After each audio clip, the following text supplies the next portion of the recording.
का दोस्त है तो उसको किसी मैदान में तन्हा नहीं छोड़ता, और अगर किसी के साथ उसकी दुश्मनी है तो उसका क़यामत तक पीछा नहीं छोड़ता। तो पाक श्रीलंका मैच में मोहम्मद रिजवान की परफॉर्मेंस के हवाले से जो उन्होंने गजा के नाम की थी, मोहम्मद रिजवान के ट्वीट से इजरायली हुकूमत तिलमिला उठी है। भारत में इजरायली सफीर ने पाकिस्तान की भारत के खिलाफ शिकस्त पर खुशी का इजहार किया। इजरायली दफ्तर खारजा ने भी मोहम्मद रिजवान और पाकिस्तान के खिलाफ जहर उगला। बयान में कहा गया है कि खुशी है पाकिस्तान मैच नहीं जीता, भारत जीत गया, वरना जीत को हमास के नाम कर दिया जाता। दूसरी अब ये एक बहुत बड़ा तमाचा है पाकिस्तान के मुंह पे कि इंडिया ने पाकिस्तान को हराकर वो मैच उन्होंने इसराइल के नाम कर दिया और दोस्ती की बड़ी जिंदा मिसाल कायम कर दी है। तो पाकिस्तान की हार पर सिर्फ भारतीय ही खुश नहीं है, बल्कि भारत में इजराइल के राजदूत भी खुश हैं। नाओर गिलोन, उन्होंने भी टीम इंडिया को जीत की बधाई दी और साथ ही पाकिस्तानी टीम पर तंज भी कसा। उन्होंने सोशल मीडिया प्लेटफॉर्म एक्स पर लिखा है कि हमें खुशी है कि क्रिकेट विश्व कप 2023 में खेले गए भारत और पाकिस्तान के मुकाबले में भारत विजयी हुआ है और पाकिस्तान अपनी जीत हमास के आतंकवादियों को समर्पित नहीं कर पाया। भारतीय मित्रों ने मैच के दौरान पोस्टर दिखाकर इजराइल के साथ अपनी एकजुटता दिखाई। इससे हम बेहद भाव विभोर हैं। छिके मारना, ये इसी तरह की बोंगियां मारता रहता Maulana Rizwan. He should come to realization कि भाई आप क्रिकेटर हो, क्रिकेट खेलो। I think he is a very good player as well. Actually मुझे जितना ये बुरा लगता, मोहम्मद रिजवान इस टाइम बड़ी ज्यादा मुश्किल में फंस चुके हैं और मोहम्मद रिजवान वाला मसला मुझे अब क्रिटिकल होता है। जो इंडियन क्रिकेट फैंस हैं वो कमेंट कर रहे हैं, ट्वीट कर रहे हैं कि हमने अपनी इस जीत को इसराइल के नाम कर दिया है और हमने ये मोहम्मद रिजवान को जवाब दिया है उनके ट्वीट का। इस पर आप क्या कहेंगे? देखें, मोहम्मद रिजवान पाकिस्तान के क्रिकेटर हैं और उन्होंने फ़लस्तीन लोगों के नाम की। आपको अगर इंडिया को करनी है तो कोई क्रिकेटर कहे कि भाई मैं ये जीत इसराइल के नाम कर रहा हूँ तो शायद मानी रखता है। फैन तो एक रिएक्शन है मुझे लगता है, और फैंस इसलिए इसराइल के नाम कर रहे हैं कि उनको उन लोगों से हमदर्दी है, तो ठीक है, उनकी अपनी चॉइस है। मगर वो अगर इसलिए कर रहे हैं कि क्योंकि रिजवान ने फ़लस्तीन को किया, तो मुझे लगता है कि ये शायद रिजवान के जवाब में है, ना कि फ़लस्तीन से इसराइल से मोहब्बत में है।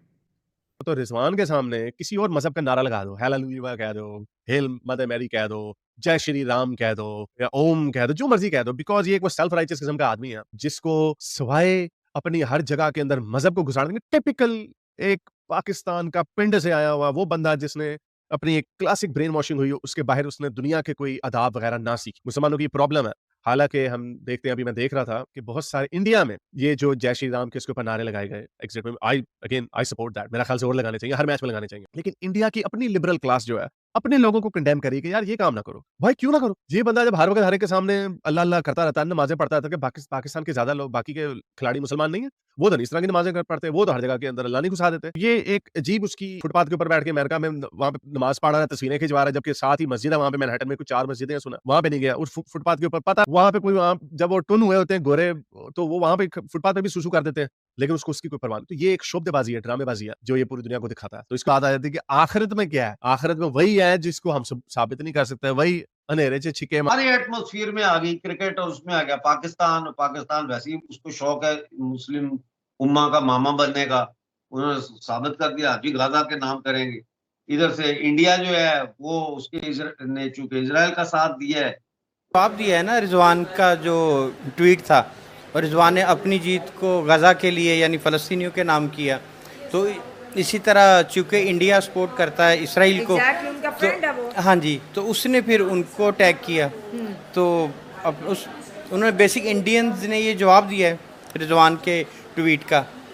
तो अपना चूंकि पाकिस्तान सपोर्ट करता है फ़लस्तीन को, तो वो उनको टैग करेंगे। इसी तरह इंडिया जीता है तो उन्होंने इसराइल को टैग किया। तो इस वक्त इसराइल और हमास के दरमियान जो तनाव पैदा हो गया है उसमें उसको मजहबी रंग देने की बहुत कोशिश की जा रही है कि मुसलमानों और यहूदियों के दरमियान ये कोई पता नहीं तीसरा युद्ध होने जा रहा है। लेकिन और फिर पाकिस्तानी टीम कहती है कि हमने ये जो है जीत के तो गाजा के नाम करेंगे।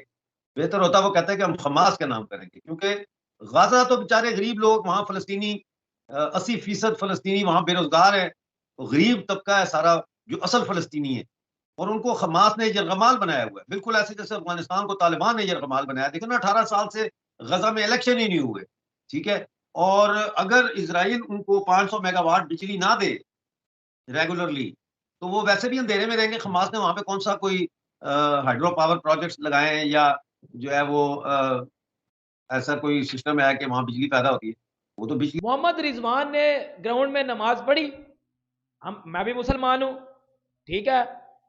हम अगर मैं किसी के रिलीजन की रिस्पेक्ट करता हूं तो कोई फिर मेरे रिलीजन की रिस्पेक्ट करेगा। पाकिस्तान जो है वो इसराइल जो है ना पाकिस्तान के खिलाफ ही रहा है, ठीक है। और फ़लस्तीन के हक में जो है ना, चूंकि हमारे मुसलमान भाई हैं तो हमारा हक बनता है कि हम उनकी सपोर्ट करें। और इसी मैच के हवाले से, एक ट्वीट के हवाले से कोई राय नहीं बनती, हमें इसके तारीखी मुताला करना पड़ता है। तो उस हवाले से हमारी राय क्लियर है कि हम जो है ना, इसराइल अच्छा नहीं कर रहा, ये पाकिस्तान नहीं कह रहा बल्कि तमाम जो ममालिक हैं उनकी ये मुतफ़िका राय है कि ये जो कर रहा है वो जुल्म कर रहा है। तो मोहम्मद रिजवान पे आ गया कि मोहम्मद रिजवान ने पाकिस्तान और श्रीलंका वाला जो मैच था, उधर मोहम्मद रिजवान ने नमाज पढ़ी थी जो वो ग्राउंड के अंदर।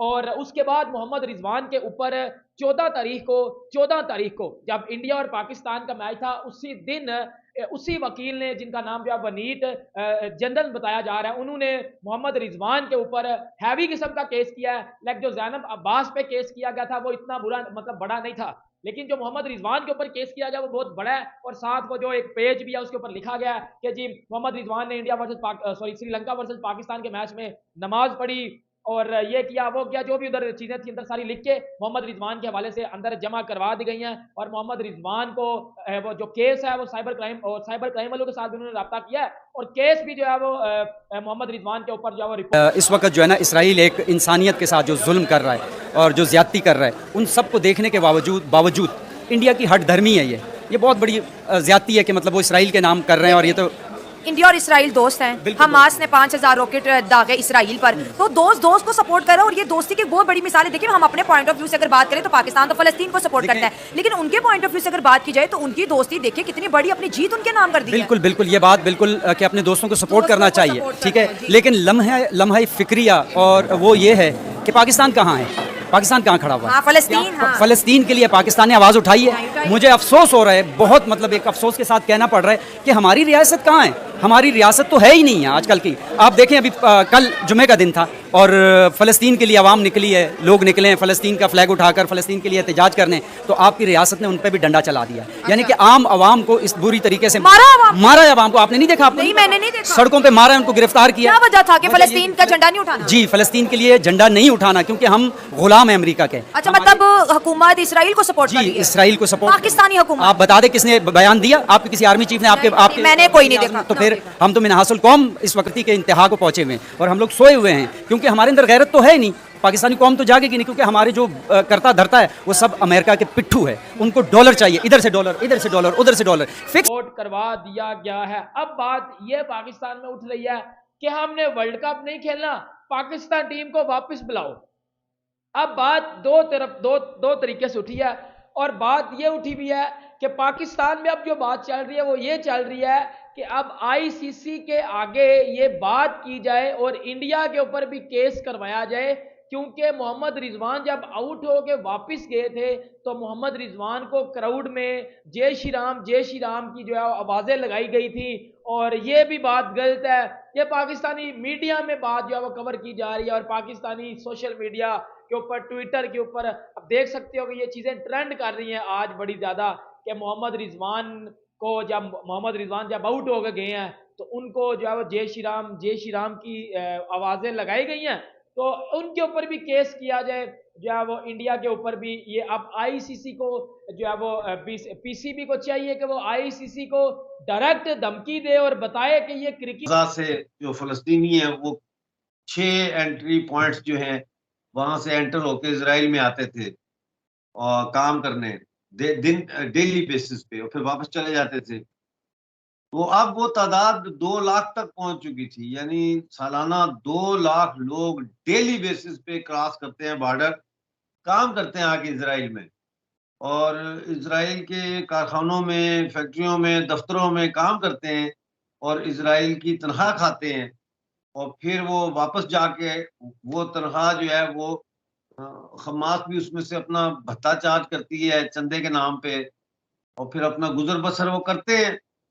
तो इसलिए ये कहना कि जी हम अपना जो अगर जीत गए तो ये मैच हम गजा के नाम करेंगे, ये जज्बाती बातें और ये जो शख्स ये कह रहा है उसकी जो सोच की पसमानदगी और तारीख से ना जानकारी जो है उसका आकाश है।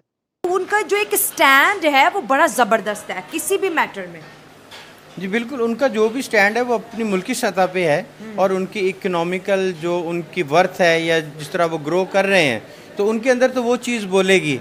और जो डिज़ास्टर दूसरे मुल्कों में होता, खासकर जिस तरह पाकिस्तान में हुआ पड़ा इस वक्त, तो मतलब ये किसी को आंखें तो दिखा नहीं सकते, अलबत्ता किसी की निकली हुई आंखें देख के हम आंखें ज़रूर नीचे कर सकते हैं। तो मतलब इंडिया ये सारी चीज़ें अगर कर रहा है कि मतलब किसी को वो दोस्ती का हक अदा कर रहा है या किसी का उसका पीछा करता है, तो वो अपनी उस ग्रोथ पे है कि जिस पे जो उसका वॉल्यूम है और ग्लोबलाइज जो ग्रो कर रहा है तो वो चीज़ उसके अंदर बोलेगी। एग्जैक्टली। एक मल्टी प्रोंग स्ट्रैटेजी होनी चाहिए कि हमास को ख़त्म कैसे करना है, क्योंकि गजा के अंदर हमास जो है वो अवाम के अंदर रहती है। वो बेचारे सीधे साधे भोले भाले गरीब फ़लस्तीनियों को ह्यूमन शील्ड के तौर पर इस्तेमाल करते हैं कि ठीक है जी करो बमबारी, सानू वजह ना वजह इन्हों तो वजेगा, तो जब इनको वजेगा गोला तो दुनिया में कहेंगे देखो जी इजराइल ने शहरी मार दी।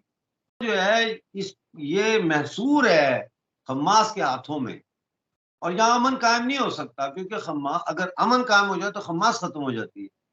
कुछ लोग जो है वो जंग की वजह से जिंदा रहते हैं, वो जंग की इकॉनमी होती है उनकी, और इकॉनमी में जिंदा रहते हैं।